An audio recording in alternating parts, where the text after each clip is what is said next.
human. Is RFK Jr. awake? I don't know, man. I've been kind of squishy on the guy. You know, I've seen a bunch of stuff pop up about him, and been like, I don't know about this guy. So I'm not gonna hype him a bunch on the show. We used to hype him a lot on the show, but then he's getting kind of dodgy. But lo and behold, RFK Jr. goes on CNN last night. And of course, all these people, Operation Mockingbird, they're all just, you heard Devin Nunes talk about it. They're all just handed talking points, and they're dying, atrophying, decaying audiences. And their job is to scream the same talking point. So the new talking point rolled out is threat to democracy. Okay, Donald Trump's a threat to democracy. The predicate there is obviously threats to democracy. We can use our intelligence agencies, right, in order to stifle or eliminate these threats to democracy. Got it? Remember, JFK was a threat to democracy. And so RFK, who's JFK's nephew, RFK's father, also was done quite dirty under very suspicious circumstances. You can go listen to RFK about that. That guy's done an enormous amount of research. He was on CNN last night asking about how Donald Trump's a threat to democracy, and ain't nobody knows the evils of our deep state and super state more than the Kennedy family, actually.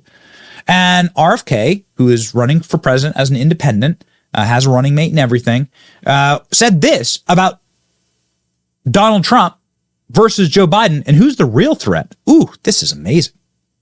But do you really believe that when people talk about the threat to democracy that Trump poses, do you really think that is an equal evil to Biden? I mean, listen, I can make the argument President Biden is a much worse threat to democracy. And the reason for that is President Biden is the first candidate in history, the first president in history that has used the federal agencies to censor political speech, so to censor his opponent. I can say that because I just won a case in the Federal Court of Appeals and now before the Supreme Court. It shows that he started censoring not just me. 37 hours after he took the oath of office, he was censoring me. No president in the country has ever done that. The greatest threat to democracy is not somebody who questions election returns, but a president of the United States who used the power of his office to force the social media companies, Facebook, Instagram, Twitter, to open a portal and give access to that portal to the FBI, to the CIA, to the IRS, to CISA, to NIH, to censor his political critics. President Biden, for the first president in history, to use his power over the Secret Service to deny Secret Service protection to one of his political opponents for political reasons. He's weaponizing the federal agencies. Those are really critical threats. Donald to Trump, of course. Oh, you just. That's amazing. I always think about Toy Story. Have you ever seen Toy Story?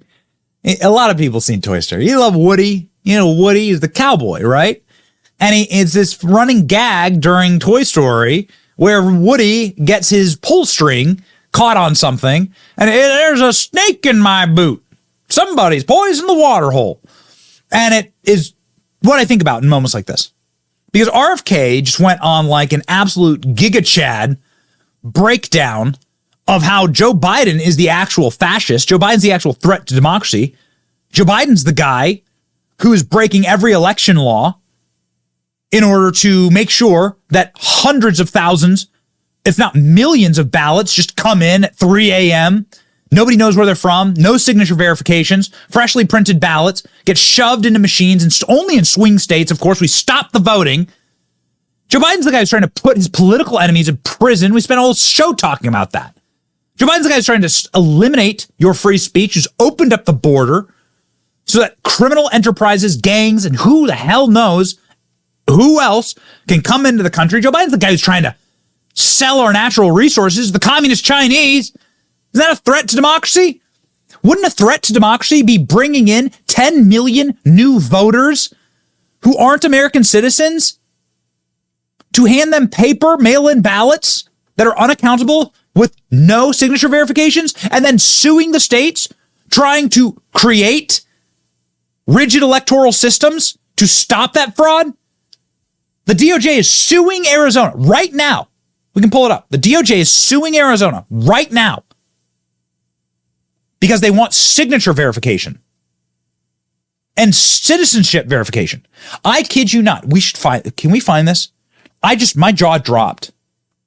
This is from 2022. The DOJ sued the state of Arizona because they wanted to have citizenship verification in their elections. So are you a U.S. citizen voting here? The DOJ Civil Rights Division sued and said that was racist. It was racist to ask somebody if they're a citizen of America. Do you see where this is going? Sues Arizona over election law requiring that you're a U.S. citizen. How much more do you need? How much more mask off moment can you get? You're saying Donald Trump's a threat to democracy? And this is going on? I mean, on its face, we don't have a democracy.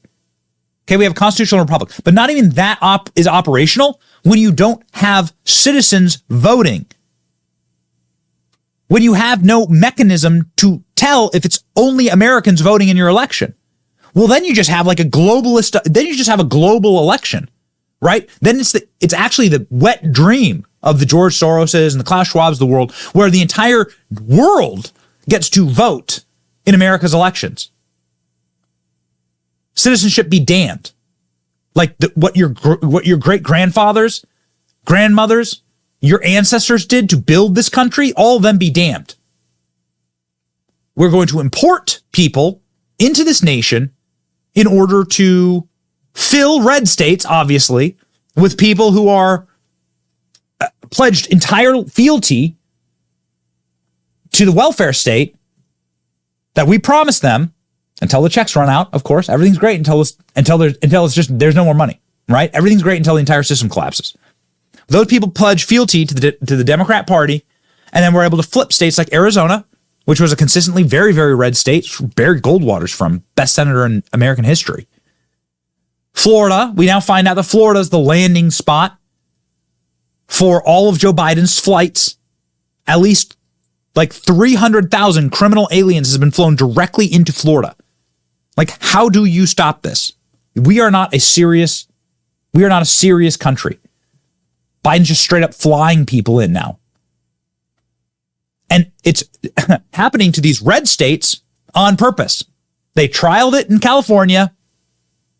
Devin Nunes is on talking about it. The trial was in California, and they figured out how to do it in California. Reagan's amnesty flips California blue forever, right?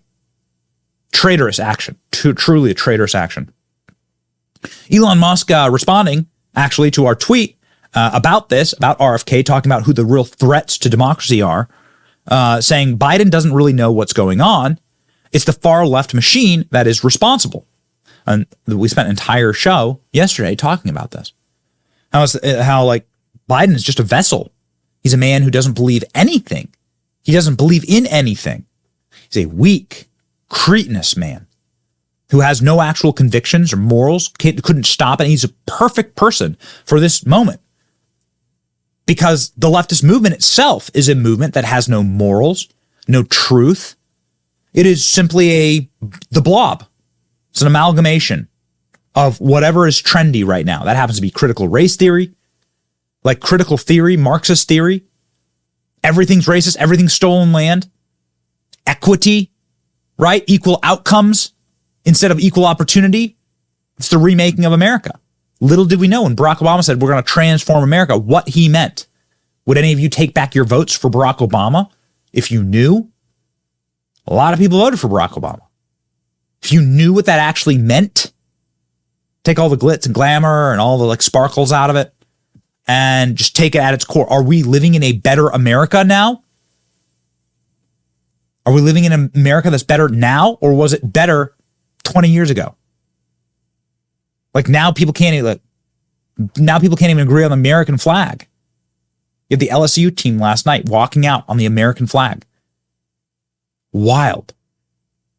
These kind of things, of course, would be, the players would never, 20 years ago, those players would never play again, right? The coach would be banned. We actually had things that united us as a country. We don't live in a better country. We live in a country that's broken. and needs uniting badly.